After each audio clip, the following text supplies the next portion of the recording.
Well, we are building a new elementary school across the street and taking kids from 4 different elementary schools that are spread out across the district, and we'll be placing them in one building.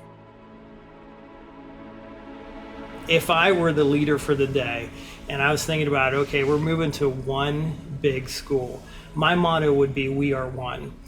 Because we're not necessarily one now. We have our own distinct identities. We have East Hanover, we have Lickdale, we have Jonestown, we have Fredericksburg. So I think it'll be interesting to try to take all those people, put them together, and realize, okay, we're not separate now, we're one whole.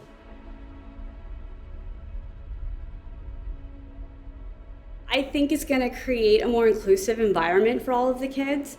You know, right now, especially the smaller schools, it is such a close-knit school where there's not a vast array of differences. So I think bringing all of the kids together, you know, they see each other in kindergarten and then they kind of get separated. We're bringing them all together.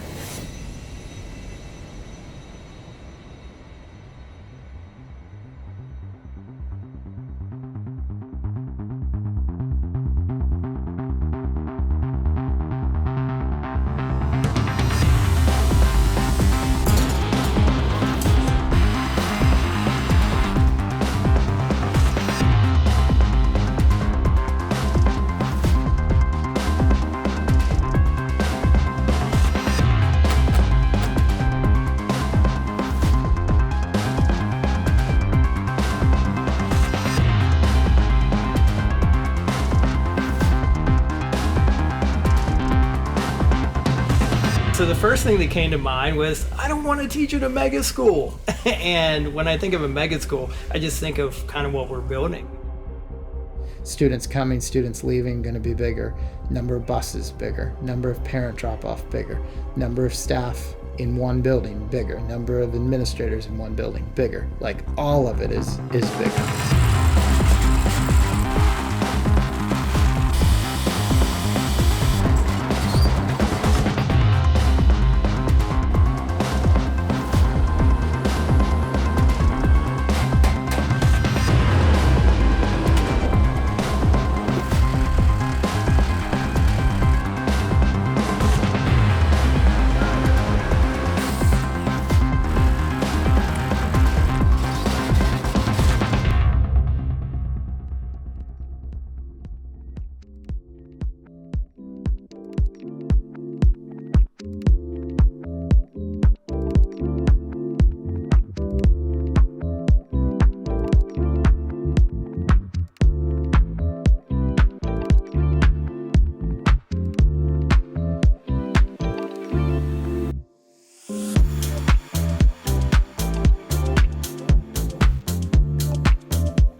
So there's different types or different phases of design.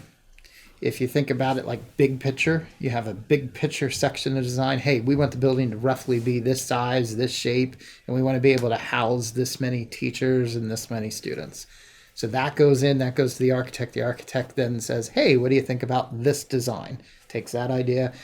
Yeah, we like that, but we don't like this part of it. Okay, you take back, the architect redoes something and presents another. Oh yeah, that's better, but we don't like this. Can you change this? And it's this back and forth thing.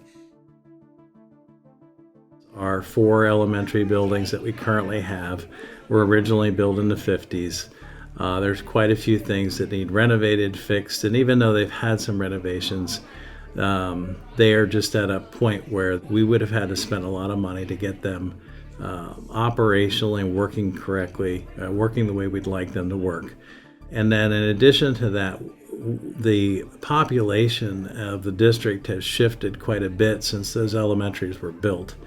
And some of our buildings are now very small in terms of number of students, down to 130 in one of the buildings, and some have grown quite a bit that there's no more room there.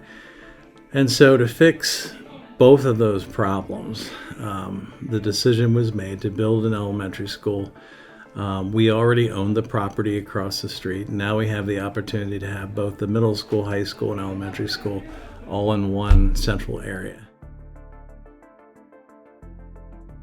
Our goal is basically make sure the owner is satisfied with the project. We are delivering the project on time and making sure that all of the budgets, and in the beginning of the project we are also giving out budgets, so what's the estimation of cost of the product, and we're managing that.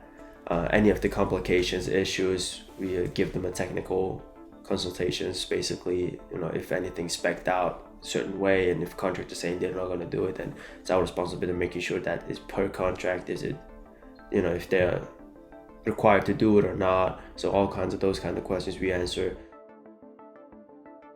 I know there's a lot of traditions that are built into buildings and communities where they currently are, but hopefully we can start new traditions and absorb some of the previous traditions and honor those as we move.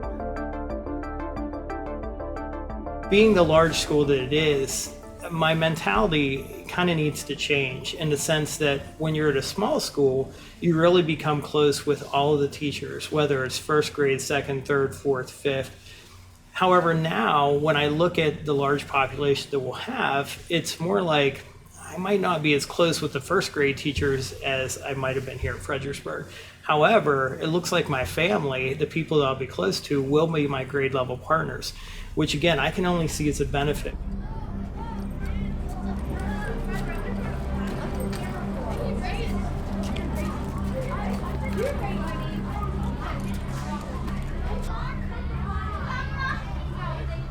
Transportation I'm kind of worried about, but my understanding is they have a lot of great plans put into place.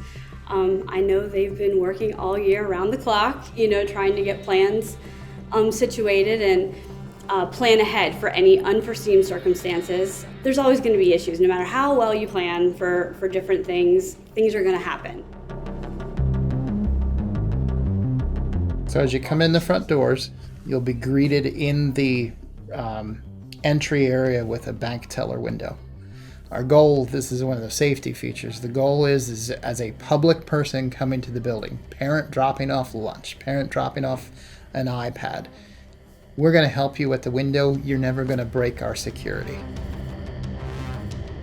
Some of the buildings we're leaving right now are aged, and with today's society, I think we have the opportunity with a new building to create safety that is more up to date using current technology than what our current buildings hold. So we're going to be moving into a far safer environment for students and staff. Kids are pretty flexible, and I'm sure for a couple of weeks they'll be, till they know their way around the building, they'll be a little nervous, and we may even have a couple that get lost here and there. Because 6-year-olds, 7-year-olds, it's a big school. An elementary school is a center of a community, and to have that at the center of northern Lebanon, I think is going to be beneficial. We're glass half full. We're going to tackle this, and we're going to do our best job. I think a lot of good things will come out of it.